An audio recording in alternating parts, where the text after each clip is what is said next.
yung biktima ang makukulong pa ng di oras. Sana ma. Ang kapal na mukha mo. Ang kapal na mukha mo. Biniktima nyo na nga, bibiktima nyo pa sa pamagitan, ipakukulong nyo. Kukwento ko na, nakabonet mga hinayupak na to. At sabi pa ng kanilang hepe, nung makausap ko, sabi ko, bakit nakabonet yung mga pulis nyo? Alam mo, sabi niya, kasi mainit dito sa Bulacan eh. Pati ako nga, nagbobonet ako eh. Recorded yan. Sinabi ng stupidong hepe ninyo. Abuso sila. Mali yung procedure ng pagpasok nila. Tulad sabi ni Attorney Bernardo, ang nakulong pa, yung biktima. Ipinasupuwena ng Senado ang dalawang suspect sa pagkawala ng beauty queen na si Catherine Camilon. Si Senador Raffy Tulfo ang nagmotion para ipasupuwena si Police Major Alan De Castro ang sinasabing karelasyon ni Camilon. Matapos ang pagdinig ng Senado, ipinasupuwena ng Senado ang dalawang suspect sa pagkawala ng beauty queen na si Catherine Camilon. Agad namang inaprubahan ni Senador Ronald Bato de la Rosa, Chair ng Senate Committee on Public Order and Dangerous Drugs ang mosyon ni Tulfo. Kasama rin sa ipapasupuwena ang driver ni De Castro na si Jeffrey Magpantay. Si De Castro at Magpantay ay nahaharap sa kasong kidnapping at illegal detention kaugnay ng pagkawala ni Camilon. Hindi po kami, ngayon wala sila nakita. Medyo malungkot nga lang eh. Okay.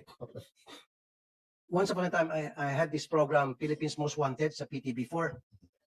What it is nanguhuli kami ng mga wanted na may warrant. Sumasama po ako sa CIDG.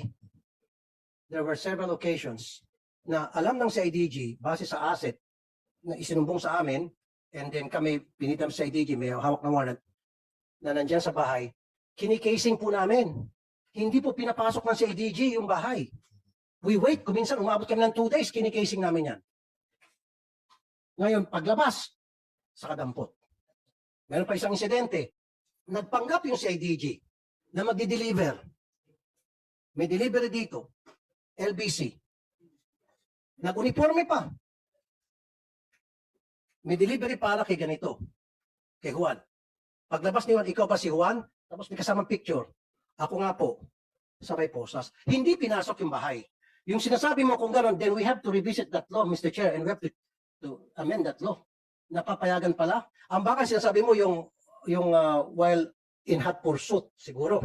You don't need a search warrant if it's, kung yung suspect ay tumatakbo at makita mo pumasok sa bahay, yun ang probable cause, pwede ka na mag-break in pursuit of a suspect. Pero kung yung, Mr. Chair, yung base lamang sa sabi-sabi ng asset na sa bahay ni Attorney Bernardo, yung suspect, papasukin na agad, payag ka, papasukin na agad, magbe-break in, dala lang warrant of arrest, how would you feel? Anong pinong sa batas na yan na binasa mo sa akin?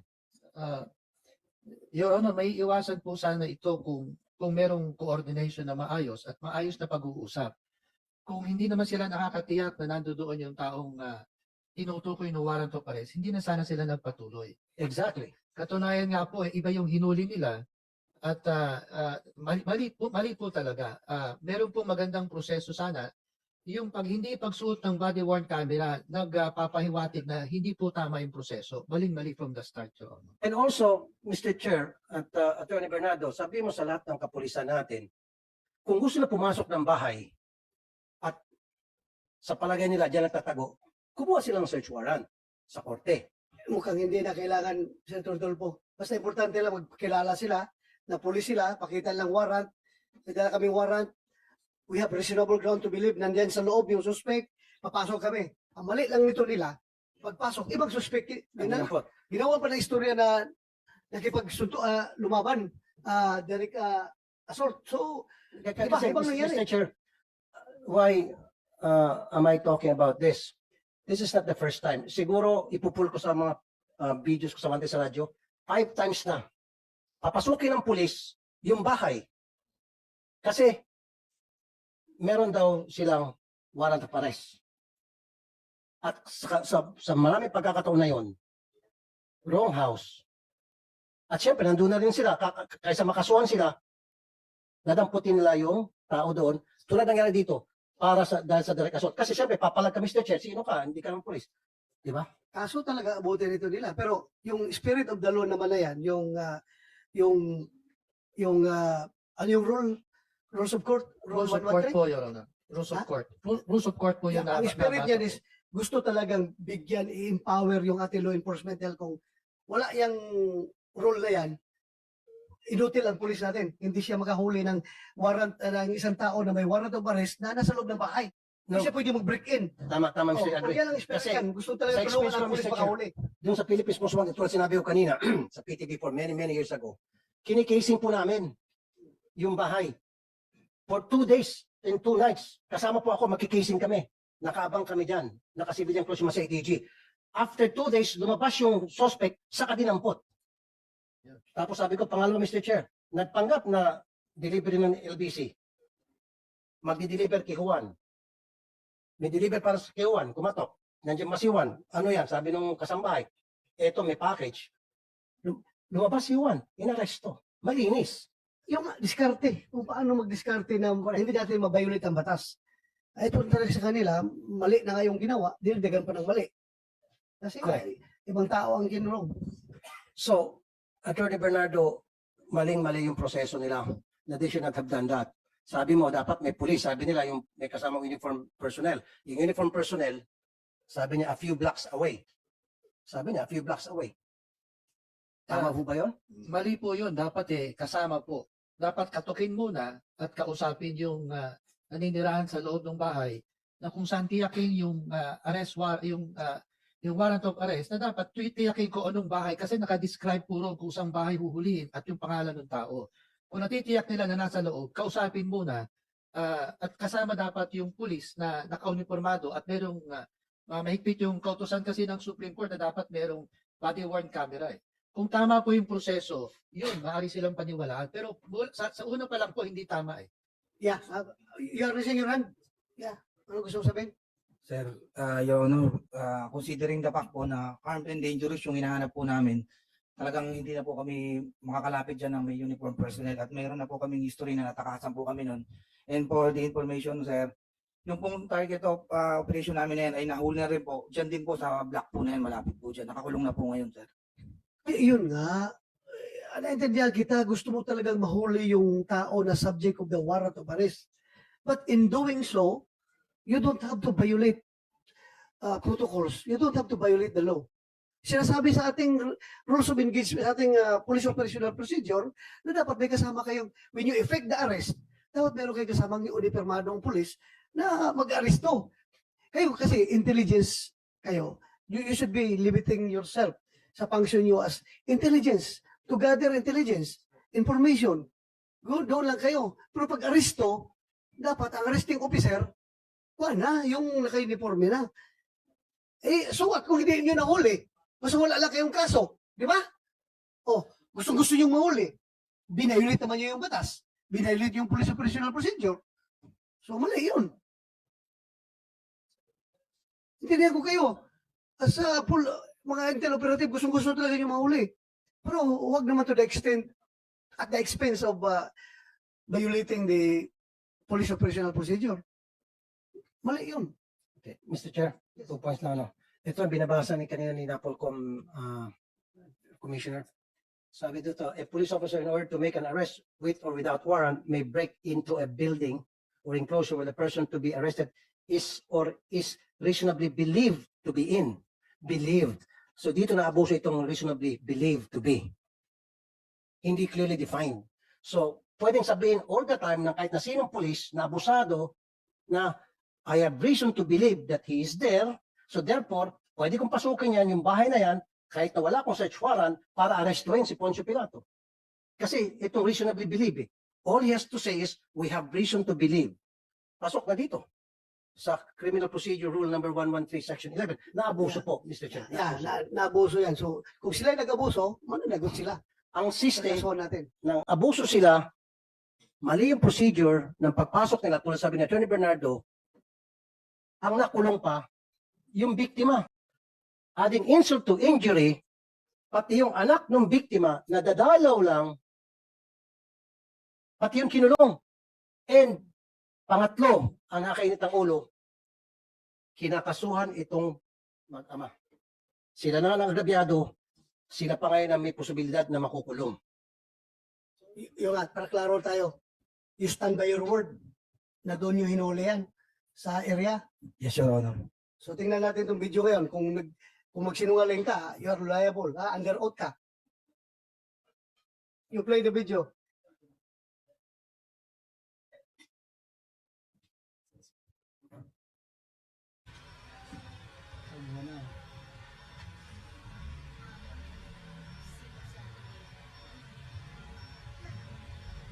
I think nakita natin yan, Mr. Chair. Wala kang video, Sir Julius, na ikaw inaresto sa labas ng bahay? Ano po dyan, sumakay po ako ng motor kasi sinundan ko na po yung Okay, saan dyan yung video na nakasakay ka ng bandang motor? huli na po yun. Sige, paki-pass forward. Okay. Sakay ka ng motor. Opo. Kasama ko po yung kapatid kong tomboy po. Pass forward. Masakay ka ng motor. Ayan. Hindi po. Okay, yun. Yan yun. Hindi po. Ano ba po? Bandang malayo. Forward pa. Parting patapos na po yun eh. Sige.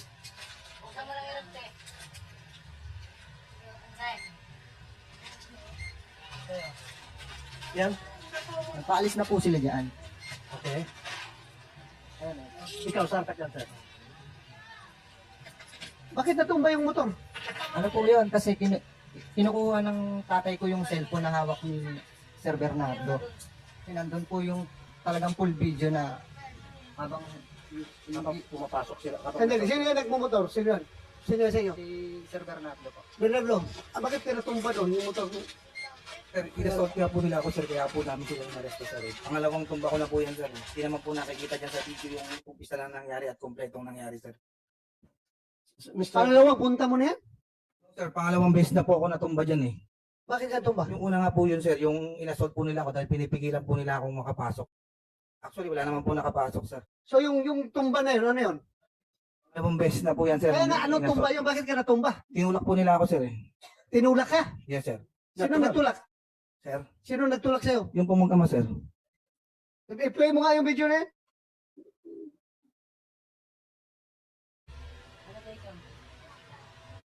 Ibalik yung motor na natumba.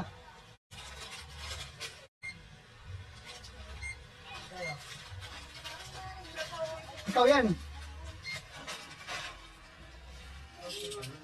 Ano? Oh. Sino yun? Sino yung nagtulak sa'yo? Yan po, sir, yung anak po nila, sir. Anak Sila- ni? Ikaw? Hindi po, wala po ako dyan. Sino yung nagtulak nun? Yung tatay ko po, yung nakahubad. Yung nakakulay pula po, yung kapatid ko pong tomboy. Na Yun sinampal yung niya. nagtulak. Hindi po. Sinampal niya nga po yun eh. Hindi nga, yung pagkatumba ba, yun, sino yung nagtulak doon, nagtumba yung pulis? Tatay ko po yung hawak-hawak ni Sir Bernardo po. Pero wala naman pong nangyaring tulak po eh kasi nakahawak po siya sa sinilyador. Ha? Nakahawak po siya sa sinilyador ng Kita-kita nga natumba, oh, tinulak ng tao, may tao lumapit, oh. Opo, meron nga po. Oh, natumba nga, tinulak nga. Hindi naman po totaling tulak po eh. Ay, kita yung sa video, oh, matumba ba yung pulis kung hindi tinulak? Di ba sabi Yan, mo, oh, yan. Mr. Presidente, Sir, meron kang kinukuha ang cellphone? Magpo-pull out na po kami niya, sir, kasi Cellphone talaga po. nagkaroon po ng commotion at outnumbered po kami, Kaya kaya po nag-decide po ako na mag-pull out na kami, sir. Kasi nga, hindi kayo naka-uniforme. Kung naka-uniforme kayo, gagalangin kayo. Kaya nga respect begets respect. Gagalang-galang kayo kung naka-uniforme. Tutulakin ba naman kayo kung naka-uniforme kayo? Who would do that? Hindi kasi kayo kagalang-galang kayo, naka-shorts, naka-bonnet. Kung tinulak man kayo, kahit siguro sino, pag nabulaga. Ano, sino yung nagkapula? Kapatid ko pong tomboy Kapatid po. mo? Opo. Bakit niya tinulak yung pulis? Pinahabol niya po yan kasi nga gusto niyang makuha yung cellphone niya po. Kasi nandun po yung video po. Binibidyoan po sila nun. So, binibidyohan, so, nasa video yung pagpasok nila. Opo. Kinuha ng pulis. So, Nakuha niya po. gustong kunin ngayon ng kapatid, ng sister nyo. Opo. Kaya doon nagkaroon ng komosyon at tumba. Opo. Okay. Ayun po yung nangyari po. Pero yung kapatid mo hindi sinampahan ng kaso. Ang sinampahan kailan dalawa. Opo. Kasi sinampal nila kapatid mo. Ngayon, nasaan yung video dyan po na ikaw po ay nakamotor lumabas? Sige. Patapos natin. Sige. Yung nakahubad si tatay, yun. Tay, Opo. kinumpirma mo, ikaw yung kasama doon na nagtulak sa motor? Natumba siya? Okay, thank you. Ikaw yung nakahubad. Okay. Tay, para makasiguro, inaamin mo, tinulak mo yung pulis? Okay, para maklik kasi kanina na. So, hindi mo siya tinulak? Hindi po. Wala kang Sinong tinulak. tagtulak sa kanya? Bakit totoo ba? Hindi ko po alam kung sino, bakit siya natumba eh. Kasi nga po, yung motor niya po, hawak-hawak niya yung pinaka... Nasa harapan ka eh. Yan pa- Sabi nga na yung tumboy na anak mo, yung nagtulak. Siguro po. Pero hindi po ako nagtulak. Hindi ko po siya Okay. tinulak. Thank you, thank you. Sir, ba't hindi kaya na-outbalance o ano? Outbalance ka ba? Kasi paatras eh. Bihira Opo. naman nagmumotor na paatras. Nagmamadali. Hindi kaya Sige, na-outbalance. you answer. So sir, inasok po nila ako dyan, kaya po ako natumba. Pangalawang beses na po actually yan, sir. Saan yung video? Ano?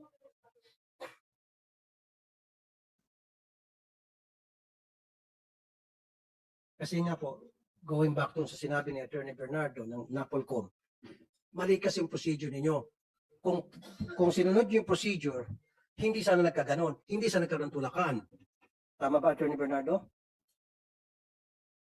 Yes, Your Honor. Tsaka yung sinasabing, Your Honor, na reasonable belief, yun po yung presentasyon nila sa husgado na nakakatiyak sila base doon sa testigo na kung isa-serve yung warrant of arrest, nandoon yung taong kinaukulan.